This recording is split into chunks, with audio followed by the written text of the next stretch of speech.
Shavua Tov, cette semaine Parashat Vayechi, qui va terminer donc le premier livre de la Torah, le livre de la Genèse. Et j'ai juste faire une petite intervention, une première petite intervention rapide sur un des sujets de la Parasha, et finalement m'arrêter sur un autre des sujets qui est pour moi aussi important. Donc le nom de la Parasha c'est Vayechi, donc c'est Yaakov qui va vivre les 17 dernières années de sa vie en Égypte.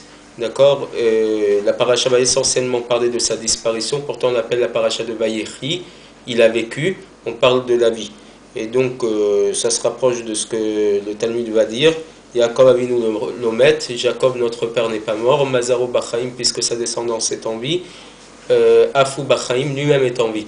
C'est-à-dire qu'Akadosh Baruch Hu, à travers Yaakov Avinu, nous montre que la vie de l'aneshama, de l'âme, est tellement forte que même après la disparition d'un homme, et en particulier quand on parle d'un tzaddik, de la carrure de Yaakov Avinu, il reste en vie, même après sa disparition physique.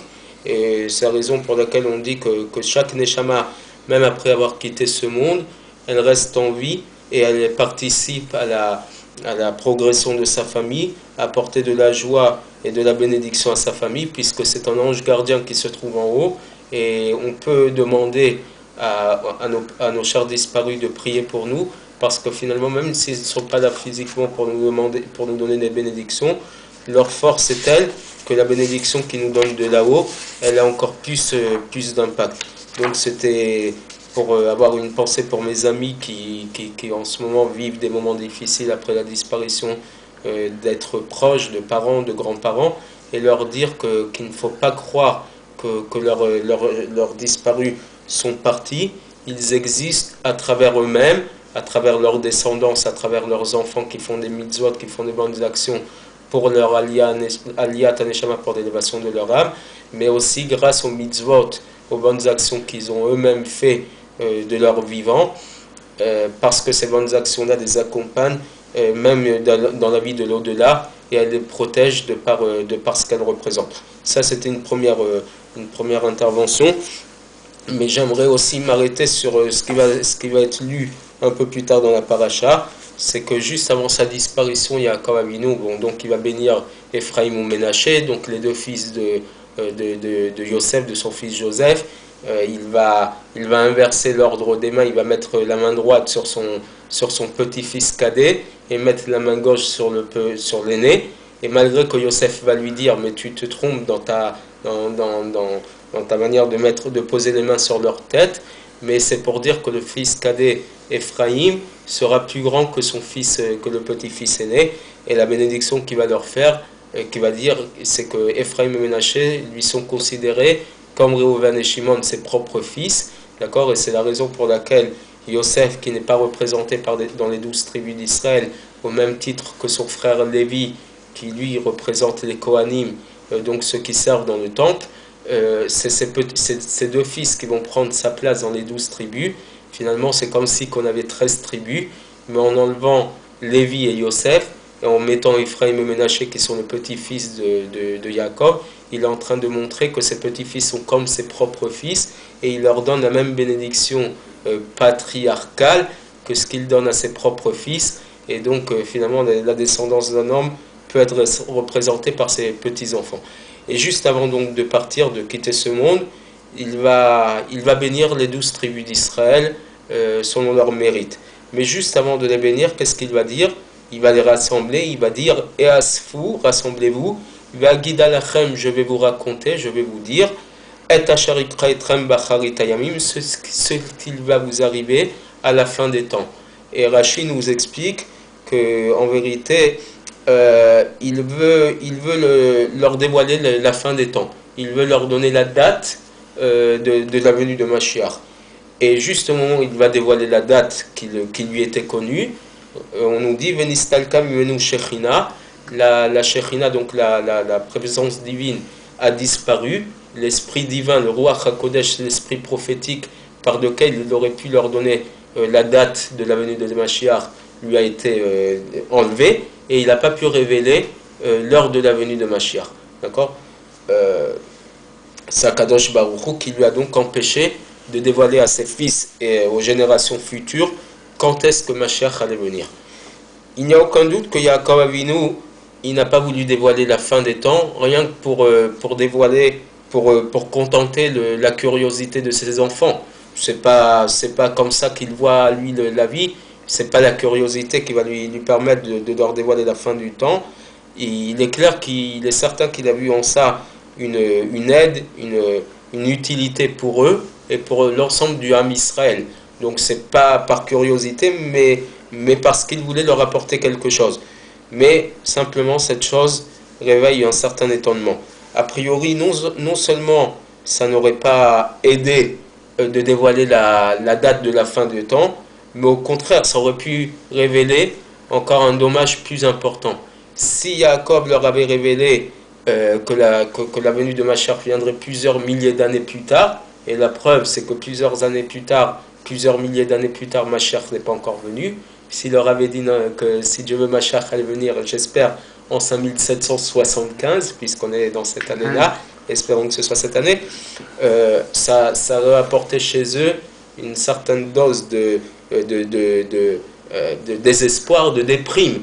Donc, à quoi aurait servi qu'il leur révèle cette date-là? Et est-ce qu'il est possible que Yaakov Avinu aurait voulu dire des choses qui auraient pu apporter du désespoir à ses fils? Donc, pourquoi vouloir leur révéler la date? Pour comprendre ça, on doit savoir qu'il y a deux manières par lesquelles Mashiach peut venir, la Géoula peut venir. C'est ce que la Gemara, le Talmud dit dans le traité Sanhedrin. Zachu Achishena, Lo Zachu Beita. Il y a deux manières de faire venir Mashiach. C'est soit on est méritant, ou soit on n'est pas méritant. Si on est méritant, Mashiach viendra sur les Anan Shmaya, sur les nuages du ciel. Si on n'est pas méritant, il viendra étant habillé comme un pauvre et sur un âne. D'accord? Ani verochav al chamor. Et la deuxième partie, c'est Zachu Achishena, ils sont méritants, je précipiterai la venue de Mashiach, c'est ce que Dieu dit. Nos Zachu, s'ils ne sont pas méritants, Beïta, il viendra en son temps. Donc Yaakov Avinu, il sait très bien qu'il y a une date programmée dès le départ, c'est la date Beïta en son temps, et que si les Juifs ne sont pas méritants, ne sont pas adaptés, la Géoula viendra en cette époque-là. Mais là, ce qu'il a voulu, c'est leur parler de la date précédente. S'ils sont méritants, c'est-à-dire que si par leur acte, ils ont apporté assez de crédit à leur compte, elle sera achishena, elle sera activée, elle sera programmée plus tôt. D'accord? Akadosh Baruch Hu va dépêcher la Géoula, il va l'amener beaucoup plus vite que le temps fixé dès le départ. Yaakov Avinu, il n'a pas pensé dire à ses enfants la date finale par laquelle la Géoula peut venir. Oui, ce temps-là, la période par laquelle la Géoula va venir, quoi qu'il arrive, d'accord? Il savait que la Géoula, dans ce temps fixé, elle peut venir beaucoup plus tard, des milliers d'années plus tard qu'à l'époque où il leur parle. Lui, il a eu l'intention de leur donner une autre date, beaucoup plus proche que par laquelle la Géoula aurait pu venir s'ils étaient méritants. Il est très possible que cette date serait venue à quelques années ou à quelques dizaines d'années près après la disparition de Yaakov Avinu. Et c'est donc cet espoir-là qu'il a voulu exprimer en leur donnant cette date-là, en leur disant « Soyez méritants pour que la Géoula vienne très très rapidement, pas longtemps après ma disparition physique. » Mais, alors si c'est comme ça, comment c'est possible une telle chose? Voilà que nous voyons que la Géoula n'est pas venue à ce moment-là. Il aurait pu leur donner une date qui aurait pu leur faire espérer la venue rapide de Mashiach, mais finalement, concrètement, elle n'est pas venue à ce moment-là. Donc, on ne comprend pas véritablement son intention et comment les choses sont programmées. L'explication, elle dépend de ce sujet même. Si Yaakov Avinu avait dévoilé cette date-là, ce terme-là, la Géoula serait venue à ce moment-là. Mais, puisque on l'a empêché, on lui a empêché de dévoiler cette date, Akadosh Baruch Hu l'a empêché de révéler cette date, c'est pour ça que la Géoula a été empêchée jusqu'à notre époque. Si Yaakov Avinu avait dévoilé ce terme, et que les béné Israël, avaient su que la Géoula était très... Ils auraient été méritants de la Géoula en cette dette-là. Mais à ce moment-là, il aurait manqué quelque chose. Le fait même qu'ils auraient su la date, que la Géoula était proche, ça leur aurait donné plus d'énergie, plus de force pour servir Dieu comme il faut et se préserver de tout ce qui aurait pu empêcher la Géoula. Ils auraient mérité une Géoula beaucoup plus proche et ils n'auraient pas eu besoin de souffrir dans cet exil encore des milliers d'années. Mais ça, c'était l'intention de Jacob et c'est pour ça qu'il a voulu dévoiler ce terme, cette date à ses fils. Mais Akadosh Baruch Hu lui a empêché ça. Pourquoi? Parce que la perfection du travail de l'homme, c'est de servir Dieu par ses propres forces parmi toutes les limites de ce monde. Le dévoilement que Jacob aurait pu programmer dans ce monde aurait empêché, aurait apporté un certain défaut dans la perfection du service de Dieu.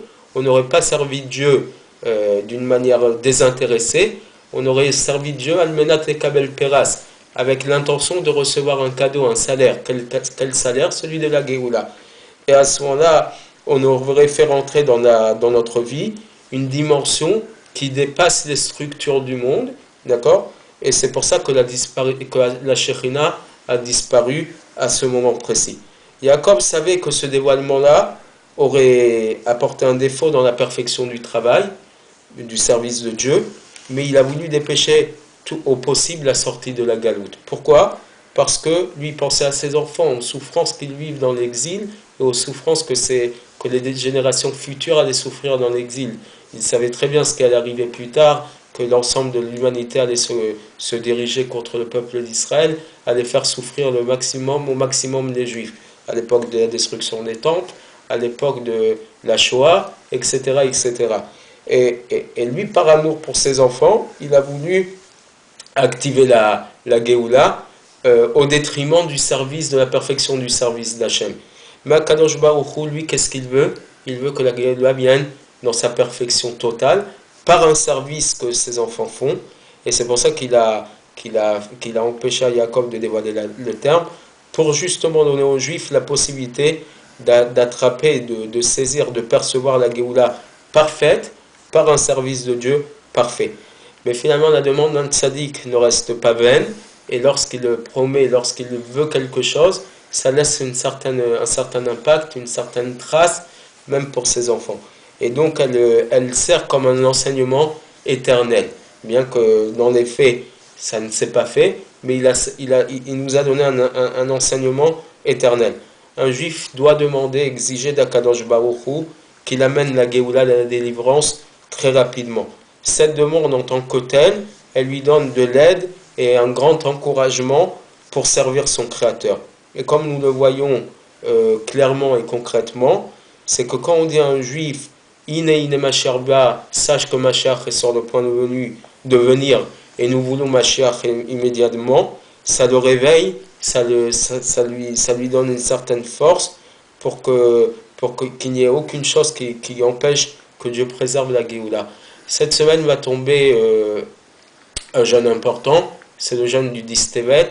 On a d'ailleurs dans beaucoup de synagogues, notamment dans le rite, dans la tradition séfarade, on a l'habitude, le Shabbat précédent le jeûne du Distevet, de l'annoncer. Donc à travers un texte édicté par nos sages, on annonce que, si Dieu veut, enfin, que ce jeudi sera le jeûne du Distevet. Ça va coïncider avec une date dont beaucoup malheureusement de nos frères juifs utilisent pour faire une fête, puisque ça va tomber le 1er janvier. Donc à la veille du Distevet, ça va être le 31 décembre, le fameux réveillon de fin d'année. Bon, même si ce n'est pas aussi grave de réveillonner le 31 décembre que le 24 décembre, puisque ça n'a pas la même connotation dans les faits, dans ce que représentent ces deux dates, il est clair, et excusez-moi de mettre ça sur le tapis, puisque je sais que certains de mes amis vont organiser des soirées orientales et d'autres soirées pour le 31 décembre.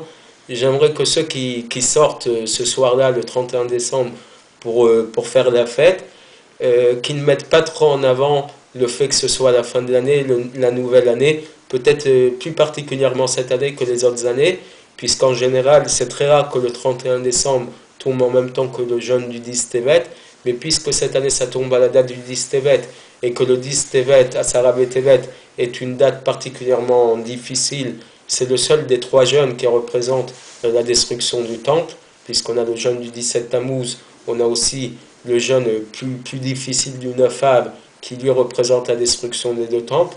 Évidemment, on a aussi le jeûne de Guédalia, qui est aussi un des événements qui sont en corrélation, en rapport avec la destruction, la destruction des temples. Mais puisque le 10 Tevet est le jour où la première brèche s'est faite dans Jérusalem, et donc c'est pour ça que c'est le seul jeûne qu'on dit Betsem Ayomazé, ce jour-là même il faut jeûner, et que même s'il tombe vendredi, comme ça arrive toutes les 5, 6, 7 ans, on doit jeûner vendredi quand ça arrive.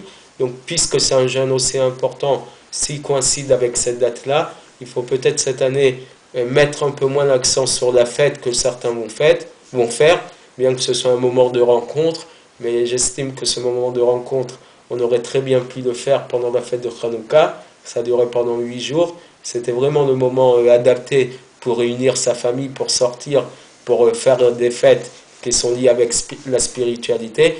Donc pour ceux qui ont l'habitude de faire une fête le soir du 31 décembre, peut-être faites-la, mais d'une manière moins prononcée que les autres années. Faites une petite soirée rencontre, mais ne restez pas trop parce qu'il faut se préparer dès le lendemain matin très très tôt. Vers 7 heures du matin commencera le jeûne du 10 Tevet qui se terminera approximativement vers 17h45, 6h moins le quart à la sortie des étoiles, comme à l'heure de la sortie de Shabbat. Donc s'il vous plaît, n'en faites pas trop cette année pour cette fête du 31 décembre, parce que la date qui compte le plus, c'est pas le 31 décembre, c'est pas le 1er janvier, c'est la date de Asara Tevet, le 10 Tevet, un moment important de notre histoire. Et espérons que ce jour, comme on l'a annoncé ce matin, il y a fort retour de Sasson Simcha, que Dieu va le transformer en jour de joie, puisque c'est le jour qu'ils ont pu supporter des événements aussi difficiles que la première brèche dans la ville de Jérusalem. Lorsque Mashiach viendra, se transformeront en jour de joie, et du deuil, on va passer à la plus grande joie. Donc espérons que nous vivrons cette date de la Asara Tevet dans le 3e Beth Amikdash, 3e temple reconstruit avec Mashiach. Nous n'aurons plus besoin de fêter ces jours laïques ou ces jours à connotation un peu goy, qu'on puisse vivre ces jours comme des jours de véritable joie pour l'âme Israël et pour l'ensemble de l'humanité, puisque Mashiach n'apportera pas que de la joie et une force au peuple d'Israël, mais à l'ensemble du monde. Donc j'espère que l'on vivra cette date avec ce qu'elle compte, ce qu'elle représente, et avec Mashiach très très vite. Shavua Tov, et à tout de suite pour l'histoire de la semaine.